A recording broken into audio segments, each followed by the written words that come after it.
8h45. Et voici Nicolas Canteloup. C'est presque du direct, c'est la revue presque de Nicolas Canteloup et Julie. Et on va commencer avec cette triste nouvelle. Le fondateur des confitures Bonne Maman et des compotes de fruits Andros est mort. On est en duplex de ses funérailles.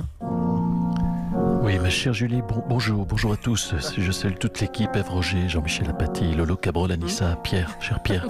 C'est Nikos. Je suis aux obsèques d'Andros. Ah, Andros. C'est peut-être un grec. On se connaissait, oui, tout à fait. On se connaissait depuis longtemps, les gens. Je me souviens encore comme c'était hier. Nous voyaient arriver, ils disaient tiens, voilà, Nikos et ah tiens, Pierre, Andros aussi. Andros. Je me demandais juste, je parle doucement parce que le cortège est en train de s'élancer. Oui. Tout le monde est là. Il y a Bonne Maman qui est en larmes. Papy Brossard est venu aussi avec Mamie Nova. Merci grand-mère. Oui, mais grand-mère est là et elle nous sert à l'instant du café, croyez-moi. Bon café. Grand-mère, tout à fait. Pierre le sait, grand-mère sait faire du bon café. Ne pétez pas les vannes avant, Pierre, s'il vous plaît. Merci. Pierre, Nikos, j'aurais jamais fait ça. Bon alors, Nikos, qu'est-ce qui se passe là? Écoutez, tout le monde est là. Tout le monde est là. Il est très tôt là. Il est très tôt au cimetière. Le soleil vient de se lever. Voilà l'ami Ricoré. Oh non. Avec les potes de confipote. Et à l'instant, j'aperçois leurs amis gays, Michel et Augustin. Le cercueil est, je dois le dire, magnifique. Monsieur Propre s'en est assuré. On a un peu chaud dans l'église. Heureusement, il y a Findus. Une cérémonie très émouvante, ma chère Julie. Oui, ça s'entend. C'est quoi? Vous avez compris, la vache qui rit, qui ce matin n'a pas le cœur à rire.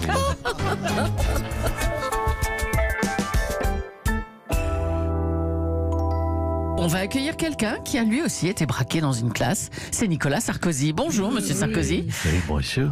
Merci de m'accueillir à vous.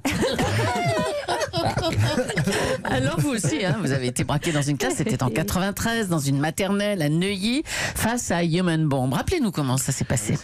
Écoutez, j'étais... Monsieur Aliaga s'en souvient. J'étais dans la classe de maternelle, avec les enfants. Human Bomb s'est approché de moi, avec sa ceinture d'explosifs. C'était un moment très fort. Il s'est agenouillé, il m'a dit... T'as eu ton goûter, toi, mon petit? Et c'est là que j'ai compris, si vous voulez, qu'il voulait pas de mal réellement aux enfants et qu'il m'avait pris pour l'un d'entre eux. Et comme la maîtresse dans la vidéo, vous avez gardé votre sang-froid. Mais tu vous plaisantez, pas du tout. Mais je l'ai insulté, je lui ai dit non, pauvre con. J'ai pas 6 ans, je suis le maire. Monsieur Sarkozy, mais d'où vient selon vous cette violence à l'école? C'est le rapport prof-élève qui s'est détérioré? Vous le sachez, chère Julie, parce que vous êtes avertie. Je vous pose la question, quoi qu'il y a de plus important que la relation prof-élève? Moi j'ai toujours eu des excellents rapports avec mes professeurs, sauf avec ma prof de français, Madame Schmutz, moi je me souviens, qui faisait rien qu'à me mettre des notes de français dégradisantes pour ma personne. On l'entend. Mais oui, mais monsieur Allegas, j'ai pris du recul, vous savez, avoir des mauvaises notes, c'est pas ça la vie. Je me disais bien. C'est quoi la vie? C'est quoi? La vie, ça passe vite. Vite comme un timbre-poste. Et encore. Un tout petit thème, Mademoiselle Wendy. La vie, ça passe vite comme un Kinder Pingui. Et encore, un tout petit Kinder Pingui. Un tout plat parce qu'on s'est assis dessus, mais qu'on mange quand même parce que c'est l'heure du goûter. Allez, on va parler de cette itinérance mémorielle de notre président. Il a écouté l'interview. François Hollande, bonjour. Oui, merci de m'accueillir. J'espère que je ne vous dérange pas trop, vu qu'il n'y en a que pour Emmanuel Macron ce matin. C'est un peu normal. On va faire court avec vous, monsieur Hollande, parce qu'on interviewe que les présidents en fonction dans ma matinale. Oui, merci, monsieur Allegas. Merci. J'ai entendu l'interview sur l'itinérance mémorielle. Vous gargarisez l'itinérance mémorielle. C'est surtout une interview d'une chiantitude sensorielle. Mais enfin. Vous êtes de mauvaise foi, monsieur le président. Mais vous pensez quoi de cette itinérance mémorielle, François Hollande? Dites-nous. Non, mais franchement, on marche sur la tête.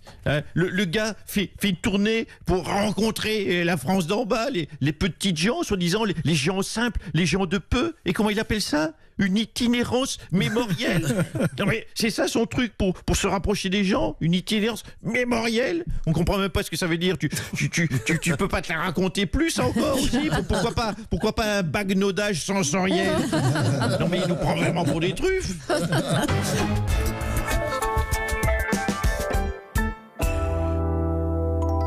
Autre chose, la justice belge a demandé à l'ancien roi des Belges, Albert II, de se soumettre à un test de paternité. Il a 84 ans. Stéphane Bern, un commentaire peut-être? Non, c'est un test de paternité. Non, c'est un crime d'à-lèse-majesté. Allons. Vu son âge, pas vieux. Non, je suis contre. Et puis, comment on fait un test de paternité à un petit vieux de 84 ans? Je n'ose imaginer, on ne va quand même pas placer Pépère dans une treilleuse électrique.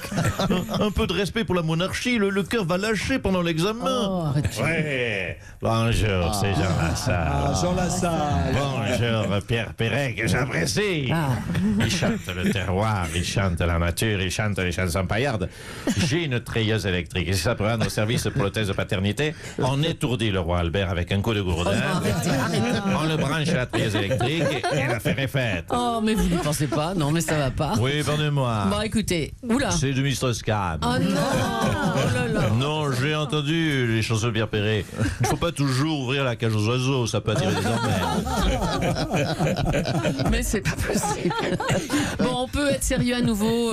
Stéphane Bern, est-ce que vous êtes contre cette décision de justice alors pour le roi des Belges? Mais c'est ridicule. Et puis, à quel âge a cette gamine? Bah, elle a 50 ans, la Oh gamine. non, mais non, vous voyez, c'est totalement idiot de découvrir qu'on n'est papa d'une petite fille. C'est mignon, mais papa d'une vieille de 50 ans. Arrêtez pour les vieilles, là. Hein. Ils vont quand même pas lui faire de la balançoire ou l'emmener faire des tours de manège.